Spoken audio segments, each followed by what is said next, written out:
おはようございます。ビエンです。私は毎月2、3回旅をしております。そして今回の動画は高知県ドライブ旅でございます。2泊3日の高知旅行もあっという間に最終日。最後の最後まで高知県のグルメと観光スポットを満喫します。ぜひ最後までご覧ください。ちなみにこのチャンネルでは全国を旅する様子や行ってよかった観光スポット紹介を投稿しております。チャンネル登録や高評価で応援していただけるとめちゃくちゃ嬉しいです。そのワンタップが励みになるんです。よろしくお願いいたします。おはようございます。ビエンです。私は今高知県四万十市に来ております。いやー、2泊3日の高知一人旅もあっという間にね最終日となってしまいました。最後の最後までね高知旅行堪能したいと思います。空港がこの辺なんですよね。空港この辺で、この辺が仁淀川あたりですかね。寄れそうだったらこの辺の景色も見てから高知市にある、ご当地回転寿司お店を見つけたのでね、もうこれ寿司食べてで空港に戻るみたいな感じですかね。ということで出発しました。やばい、今4度しかないの。寒っ。でも天気は今日は晴れらしいので期待ですね。景色に。本日最初の目的地が、121キロ山道込みなんで、なかなかですね。やばい、なんかいきなりナビで通行止めが発生したので別ルートで案内しますみたいななって、なんかすごい謎のルートになって130キロ、あと130キロになったぞ。諦めるか。とりあえず仁淀川の方に行くかね。やばい、ノープラン旅みたいになっちゃうわ。いや、朝日眩しいけど目覚めるね。眩しい。で、ここになんか道の駅があるらしいですね。道の駅ビオス大型。朝早すぎて何もやってないよね。結構車止まってるね。高知空港からね四万十市来た時は四万十町から四万十川上流方面でぐるーっと回ってきたんで、この海沿いは初めてなんですよね。めっちゃ景色いい。これは国道56号。あ、すげえ、ここめっちゃいい。眩しい。すごい景色だな。朝7時25分、ちょうど真正面に。おー、すごー。めっちゃいい景色だ。ここいいですね。四万十市からずっと56号で中土佐らへんまでずっとこの海沿いドライブしてんのも結構いいかもしれんな。すげえ、水平線がすごいね。めっちゃまっすぐ広がってるわ。スッてなってるわ。25キロほど進んできました。道の駅だけどまだやってないね。とりあえずローソンでコーヒーをゲッチュします。四国からするとちょっとなんか通行止めのあれがちょっと分かんなくて、諦めて仁淀川の上流エリアをドライブしていこうかなと思います。四万十市街地からまだ25キロしか進んでなくて、今ここは黒潮タウン、黒潮町、ここから中津渓谷まで114キロでございます。続いての目的地、ルート変更したけど結局114キロもあります。3時間ぐらいかかんだね。びっくり仰天ですわ。あ、これ高速道路作ってんのかな。インターチェンジを作っていますだって。これがまた5年後10年後になったらもっとアクセスが良くなるのかね。トンネルとか高速道路が増えて山道の運転が少なくなれば、アクセスは非常にいいんですけど、アクセスが非常に良くなると今度はそんなに運転に自信がない人とか団体のツアーバスがたくさん来るようになっちゃうから、それはそれでね難しいとこっすよね。いやでも中津渓谷に団体ツアーが来てめっちゃ混んでたら嫌だな。あとは仁淀川の上流エリアまで行って、特に観光スポット名がない場所でも眺めがいい場所がねいくつかあるんで、その辺をブラブラドライブ旅ですかね。ぶらり眺めのいい場所を探す旅みたいな。あれから少し進んで高速に入りました。トンネルを通過中でございます。で、なんかナビのなんか渋滞考慮ルートで新ルートで案内しますってなって急に30キロくらい短縮されましたね。目的地まであと74キロ。渋滞関係なしに最初からこのルートで案内してくれればよかったんじゃないか説。なんか30分くらい到着予想が早まったね。急に動物注意、タヌキのマーク。四万十町西4キロ、高知は74キロ。いや、四万十町も良かったね。四万十町、四万十市のね川沿いドライブもなかなか楽しかったんでね、ぜひ見てない人はその動画もご覧ください。ただいまの気温は2度。寒くない？急に。一昨日の日中は20度もあったのにおかしいやろがい。さっきの海沿いも良かったけどこの山もすごいね。いやー素晴らしい。海も山も川も全てがね最高級。それが高知県で、山と川の景色を堪能して、でお昼ご飯食べて海沿いドライブ堪能して、でお寿司食べて、で空港に戻るっていう素晴らしいプランだ。それで行こう。そしてもうあれじゃないですか、これは初日に行った道の駅じゃないかな。アグリ窪川通過します。ここね良かったっすね。結構いろいろお土産もあって食べ物もあって良かったっすね。四万十町中央 IC から高速入りやす。いやこれはちょっと天気期待大だね。続いて中土佐タウン入りました。須崎市に入りまして、目的地まではあと42キロでございます。まだまだ半分以上あります。いやーだいぶ戻ってきたね。高知までは37キロですね。そしてだいぶ進んできて、目的地まであと30キロでございます。だいぶね交通量も減って、山道に入ってく感じですかね。本当にこのルートで早く着くのだろうか。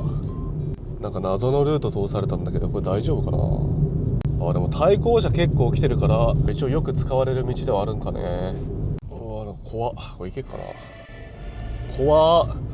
スイフトちっちゃいからさ、スイフト目線だとめっちゃ怖え。もう潰されるかと思った。もう1000車ぐらいにしか見えん。酒場タウンに入りました。もう町なのか町なのか分かんないから、もうタウン。道路情報、崩落の恐れって書いてあるけど大丈夫ですか。なんでこの道を通されたんだ。このルートは国道494号でございます。いい感じの田園風景になってきましたね。ちょっとずつ紅葉進んできてますね。ちらほら色が変わってます。前回前々回と4月とかだったんで、11月に来るのは初めてですね。また違った景色がね見れるんじゃないですかね。しかもこの時期だとさ、虫がいないからいいね。かといって冬ほど寒くもないし、雪が積もるとかもないし、絶妙な時期ですね。ちょうどいい時期かもしれん。なんかもうちょっと行ったら道の駅越智みたいなのが多分あるんですよ。川の駅越智。いやー腹減ったね。なんか惣菜屋さんとかないかな。なんか弁当屋さんとかありそうだけどね。この辺素晴らしい景色だ。やっぱこの橋からの景色ってほんといいよね。ラーメンいいな。ラーメン食いてー。麺食ってないね最近。これか、川の駅越智。さすがになまってないな。仁淀川町方面、そう沈下橋。沈下橋はこれ右か。竜とそばかすの姫の聖地みたいな、あそこもなかなかの絶景スポットなんですよね。ここは国道33号、あと12キロですが、まだまだ車線は分かれてて非常に運転がしやすいです。そして仁淀川町に入りました。いやでも今ね、このトンネルの手前に橋があってめっちゃ景色良かったな。なんだかんだあと8キロ100キロぐらい運転してきて疲れたね。この辺のここの歩道からもなんか見えそうだね景色で。この辺からすごいね、だいぶ景色いいわ。四万十川も景色良かったっすけど、やっぱ仁淀川はまたなんか違った神秘的さがありますね。ちょっと紅葉進んでるね。なんか新鮮だ。この時期に来るの初めてなんで、春夏春冬全部行きたくなるよね。でこの仁淀川町の町に入りました。ローソン、やべローソン寄っとこう。ここでためらったらもう出会えないかもしれないんで。あと6キロで中津渓谷なんですけど、その手前にこっからちょっと1キロ先ぐらいに沈下橋があって、そういえば前回行ってなかったなと思って景色が良さそうだったので寄り道してから向かいます。多分この大通りから急になんか脇に入ってくんで、対向車来たらゲームオーバーかもしれん。これじゃないかな。でこっからだから思ったけど、これ道つながってなくね。これで道つながってんのかな。めっちゃいい景色。ただこの車で行けないな。ちょっと危ないね、車で行くのは。ちょっと行き方が分かりましたね。さっきの最初行くのためだったここで合ってます。この先 450m、 ここに看板あったわ。ここが行き止まりに見えるんですよ。パッと見行き止まりに見えるんですけど、これは行き止まりじゃないらしくて普通に行けるそうです。確かに行き止まりに見えるもんね。しかもこのでかいさトラック止まってるから怖いしね。なんかこの先行けんのかな。なんか行けるっぽいですね。ということで到着。昭和10年に作られた鉄筋コンクリートの沈下橋、現存する高知県で最も古い沈下橋と言われているそうですね。すごいもう雰囲気がさ、すごい神秘的。なんかやばい、蜘蛛の巣が飛んでる。おー、でこれさ、車で通る人いんのかな。これはスイフトだったら渡れるか。これはちょっとね、今まで見たことないタイプの雰囲気があります。すごい寒っ。日が当たんない場所に入ったら急に寒い。これすごいね。まさにこんなところあったんだ。やっぱ来たことあるエリアに来ても、ちょっとこうね、道を外せば知らない場所がまだまだいっぱいありますね。これだから旅はやめらんないですよ。10回くらいまでは多分ね、同じエリア来ても絶対飽きないんだよね。すごい、結構深いのかなこれ。おー、素晴らしい。すごいね、この岩の大きさ。あっちには、奥にはちっちゃい滝もありますね。すげえ、めっちゃ綺麗に反射してる。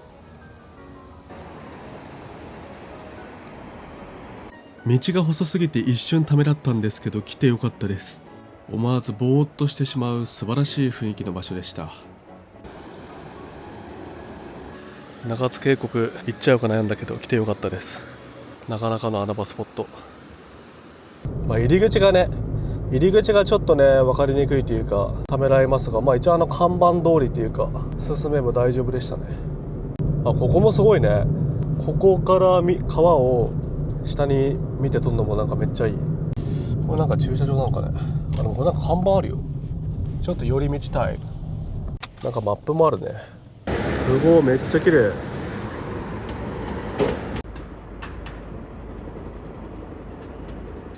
いやー、この雰囲気もめちゃくちゃいいね。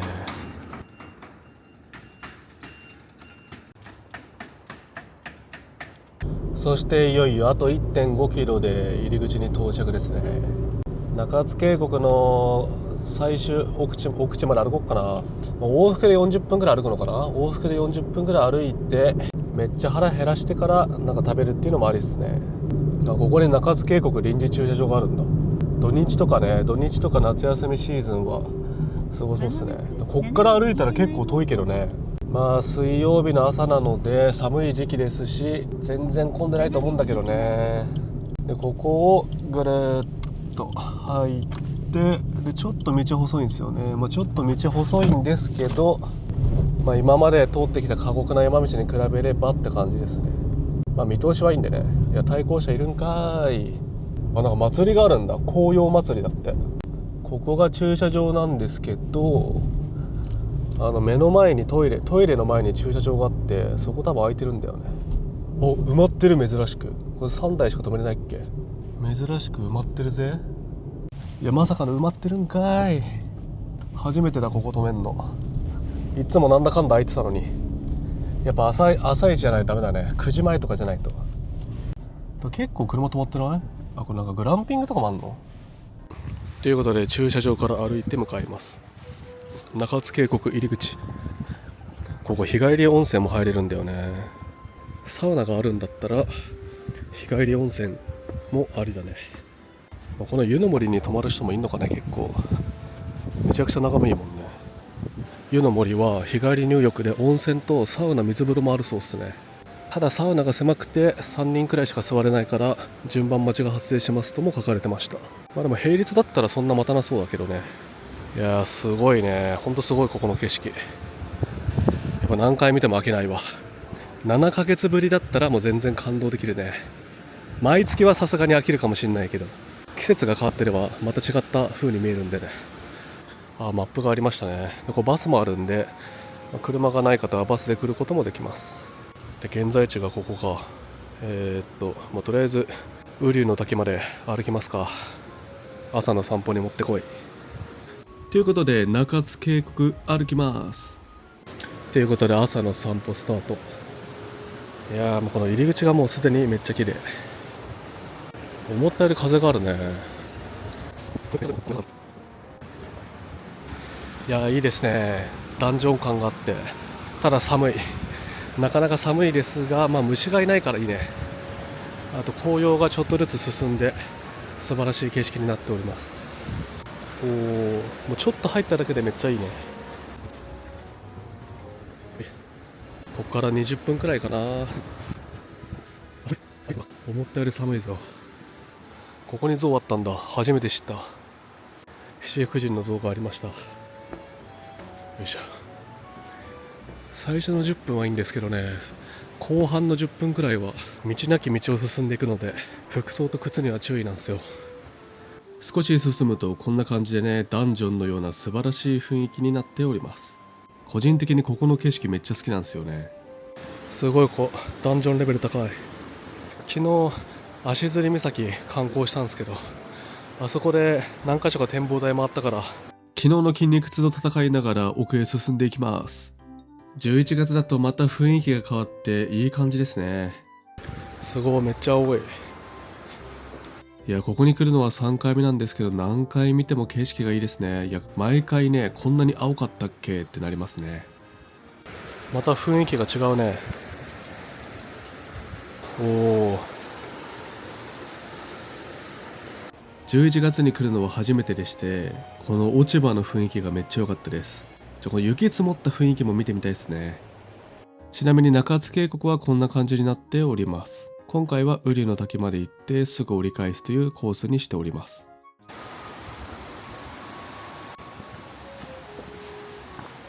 この辺から徐々にね、険しくなっていくんですよね。ありましたね。瓜生の滝まではこっから290メートル。こっから後半戦。パッと見ためらう人も多いんじゃないですかね、この道は。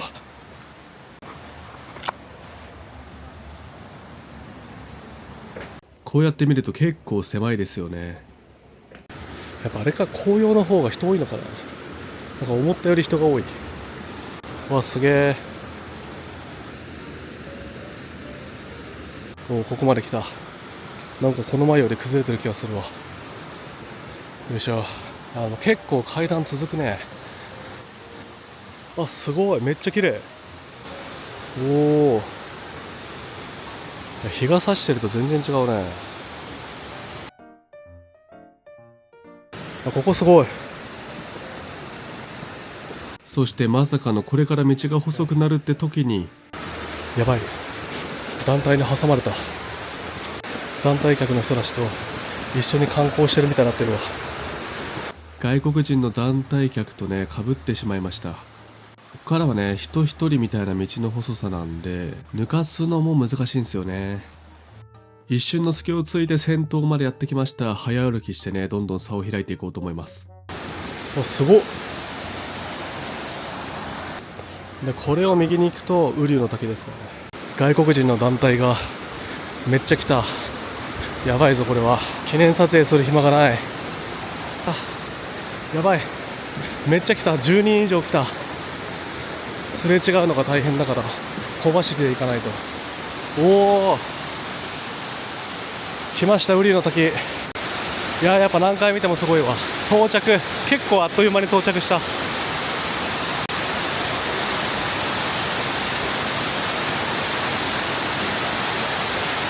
無事に誰もいない瞬間を撮影できました。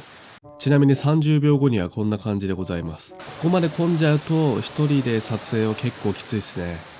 あと1分あればね、橋のところに三脚置いて記念撮影したかったんですけどね、ちょっと無理ですね。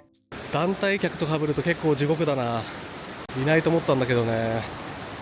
ちゃんとどいてくれるタイプの外国人でよかったわ。たまになんかマジで道塞いで全くどかない人いるからね。で、帰り道はおそらく誰ともすれ違わなそうなので、のんびり記念撮影しようと思います。いや、もともとね、中津渓谷は来る予定なかったので、今年2回も来ることができてよかったっすね。このね、遊歩道が神秘的なんですよね。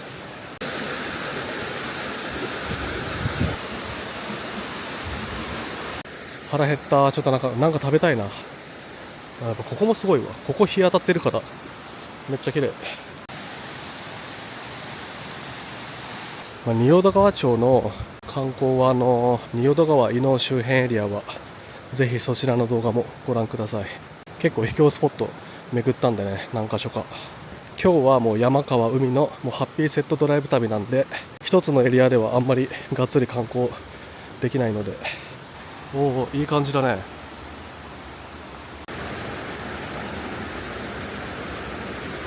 いや、ここね、ここが初めての一人旅だとここが難関ですね。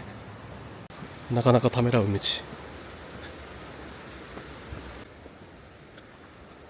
もう30分で行って帰ってきたね。まあ帰ってきたというか、この辺まで戻ってこれたっすね。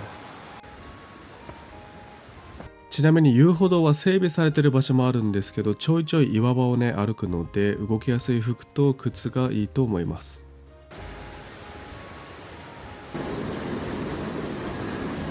いやー、ここまで戻ってきた。まあ、40分ぐらいだね。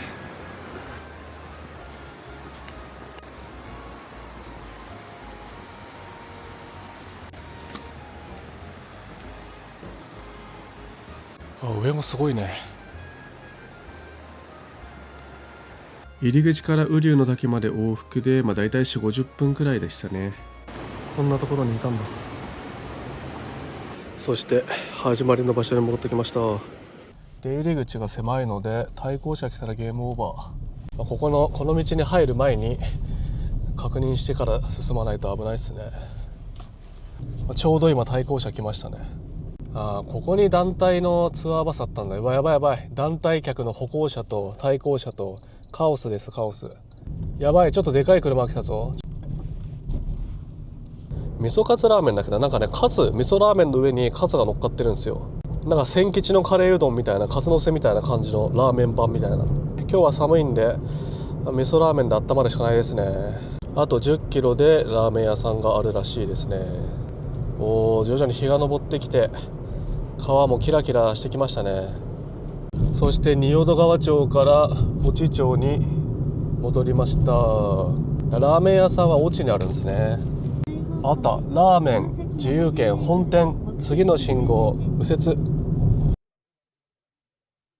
車が8台止まってますが、ってことは1人1台だとしたら8人、全員が4人とかできてたら大変ですが、すごいね。ギリギリ駐車場1個空いてたわ。とりあえず行ってこよう。お昼ご飯にやってきたのはこちら自由軒でございます。かなりの人気店でね、めっちゃ混んでました。ギリギリ私が入って満席でした。そして口コミを見て気になっていた味噌カツラーメンをいただきます。スープはサラサラ系でね、あっさりしてるんですけど、しっかり味噌の味がして美味しかったですね。そしてこのカツもね、相性いいのかなと思ったんですけど、意外とうまかったですね。麺はこんな感じでございます。スルスルと食べやすかったです。ごちそうさまです。味噌の風味が良くてなんか美味しかったっすね。で、割とスープはあっさりめで、味噌の味はあってみたいな。美味しかったね。寒い日に食べたくなる一品ですね、あれは。カツのせにした場合は、ちょっと打ってくるかもしれん、最後の方。腹いっぱい食いたい人、たくさん食べる人はめちゃくちゃ満足度高いかもしれないですね。11時過ぎに来てギリギリ1人入れて、すぐ満席になってたんで、11時に行かないと満席になっちゃいそうですね。12時だと結構待ってましたね。車止める場所もなんかなさそうだったし、なんかちょっと路駐みたいにしてる人もいたので、行くとしたら早めというか、すごい人気店なんですね。この辺ないもんね、ラーメン屋。いやー、腹いっぱい。眠くなりそうだから、どっかでコーヒーを買わないと。やばい、これナビが古すぎてさ、このトンネルが存在してないことになってるわ。存在するはずのない道になっちゃってるわ。川の駅落ちありましたね。入れないわ、なんか閉鎖されてる。ということで一気に海沿いに向かいますかね。ここから36キロで1時間ちょっとですね。すごい、なんか走ってる。これあれ高校生、中学生か高校生ですかね。体育の授業でここ走んの。これどっからどこまで走るんだろうね。頑張れ。俺途中で歩いちゃうタイプだからな。ここも美しい田園風景が広がってるね。やっぱすすきがあるとまたいいね、雰囲気が変わって。ここは、仁淀川じゃなくて、これなんて読むんだ、柳瀬川。この川もいいね。すごい、ここちょっと紅葉が進んでますね。半分くらいは赤くなってます。でその手前にすすきがあって綺麗な景色だ。この辺でちょっと記念撮影したいね。ここ綺麗だね。柳瀬川、ここの景色めっちゃいい。最終的にこうやってドライブ旅で特に名前のないビュースポットを見つけるっていうのが最近の楽しみになってきたね。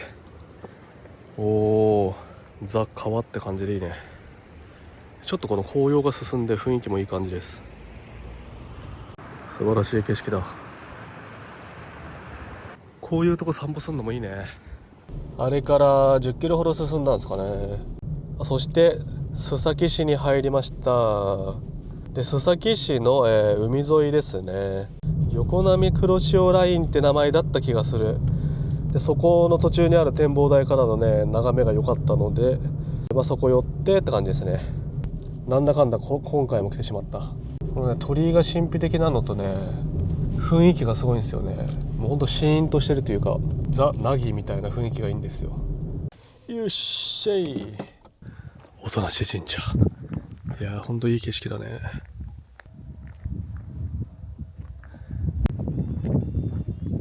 続いてやってきたのは音無神社でございます。海から入るように作られた参道や海に向かって立つ社殿から土佐の宮島とも呼ばれるそうです。ここの雰囲気がめっちゃ好きでね、今回の旅行ね、もともとスケジュールには入れてなかったんですけどね、やってきてしまいました。いやー何回見てもね、いい景色です。からの私は今横波黒潮ラインを登っております。だいぶ登ってきたね。目的地の展望台はあと5キロあるんですけど、記念撮影タイム。ここもねなかなか景色綺麗なんでどうぞご覧ください。さっきの仁淀川も良かったけど、こういう景色もいいですよね。あ、風があったかいね。ここ須崎市のね南端エリアの海沿いの横波黒潮ラインっていうところを今車で通って山登ってきました。すごい、ここめっちゃ綺麗。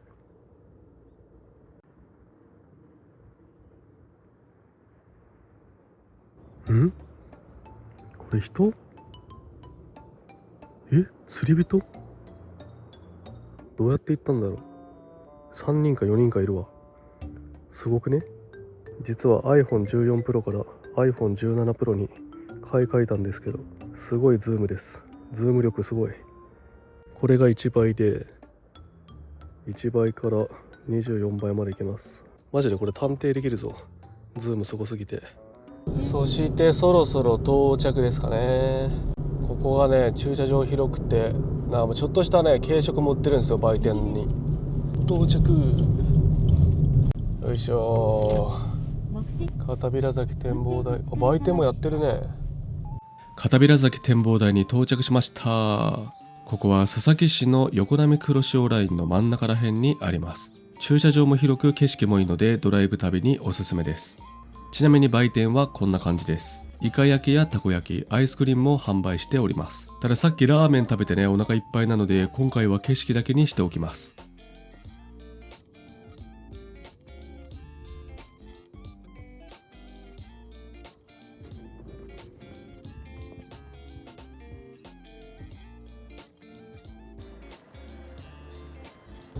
そして土佐市に入りました。高知市に入ってリフレッシュタイムということでサウナと温泉に入ってきます。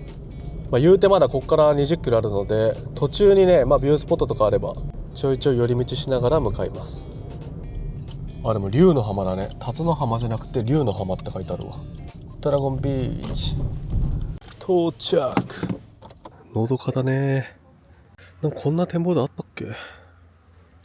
ずーっと運転で首肩凝ってきたからちょっと散歩しよう。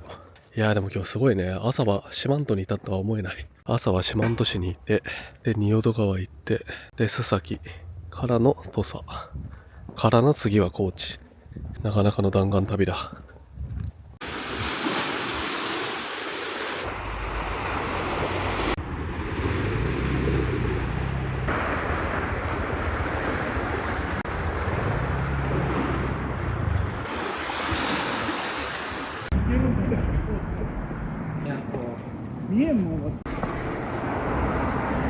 そして宇佐大橋渡ります。渡ってちょっと進んだら高知市ですかね。ついに一級河川仁淀川大橋渡ります。そして高知市に入りました。あと 1.5 キロで到着です。この辺は大手チェーンゾーンですね。ニトリと青山の看板めっちゃでかいの。混んでます。交通量多いね。やっぱり1ターンでいけないな。これ2ターンぐらいかかるね。これはえぐいとこだとさ3ターンぐらいかかるよね。ポカポカ温泉入り口。これね、セブンの隣にあるんだ。めっちゃいいじゃん。だから混んでね、2時20分でこんな混む。これサウナ混みすぎてるかな。到着。早速じゃあリフレッシュしてきやすわ。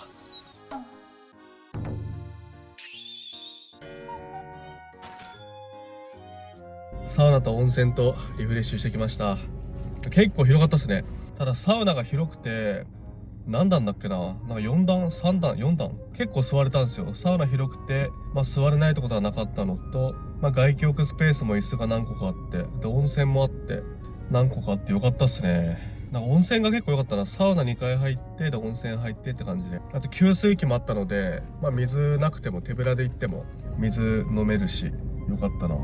あとドライヤーとかついてるんですけど、化粧水とか乳液は、自分のやつ持ってきた方がいいですね。手ぶらの場合は、入浴料プラスタオルセットで1080円か。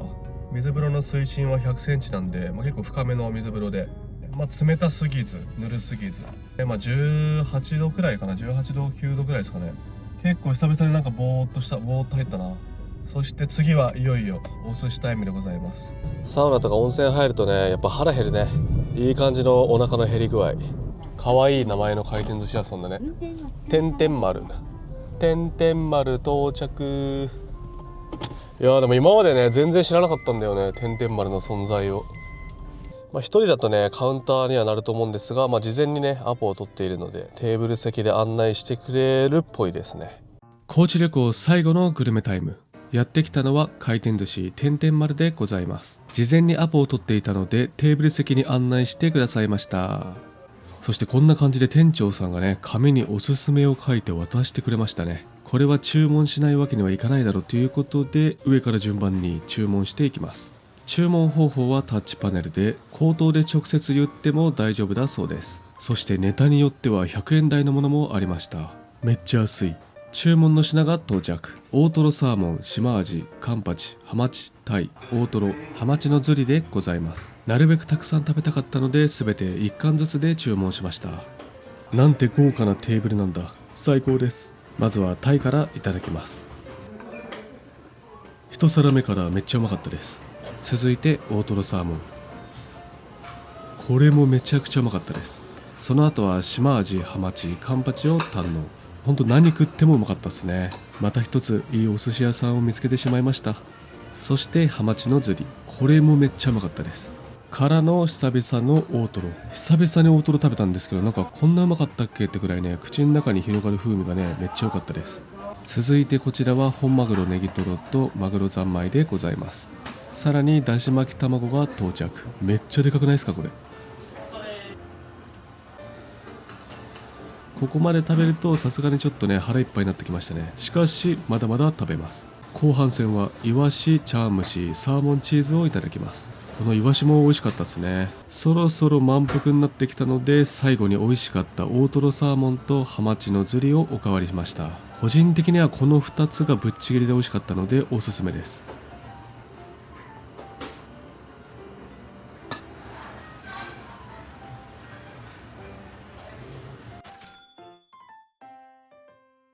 ごちそうさまです。いやーうまかった。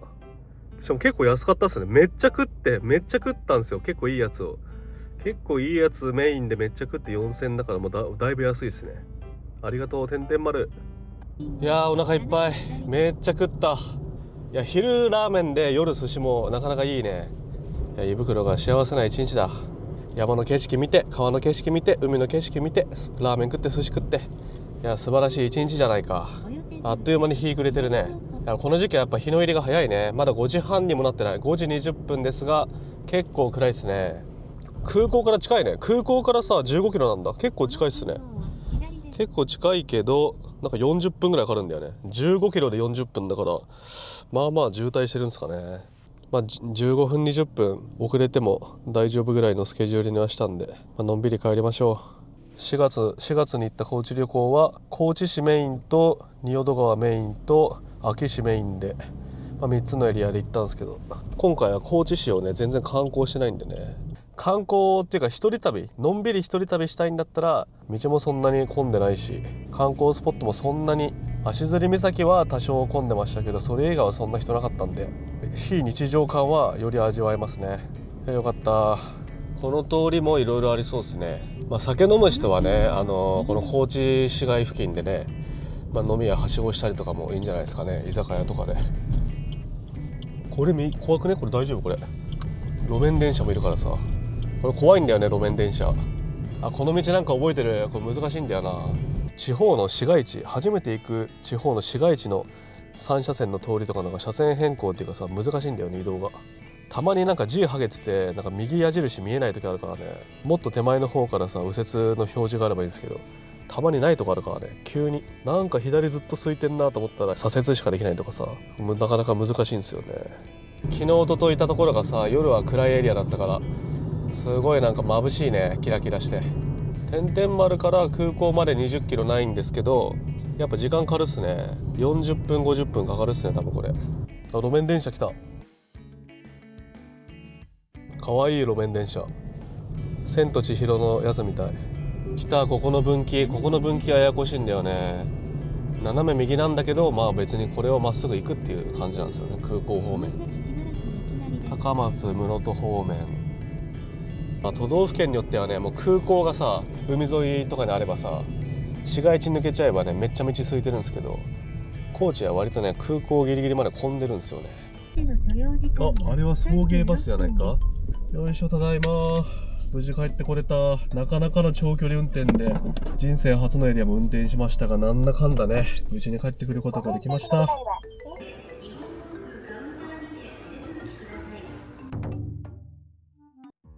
ご視聴ありがとうございます。北海道から沖縄まで日本全国を旅行中。チャンネル登録、高評価お願いします。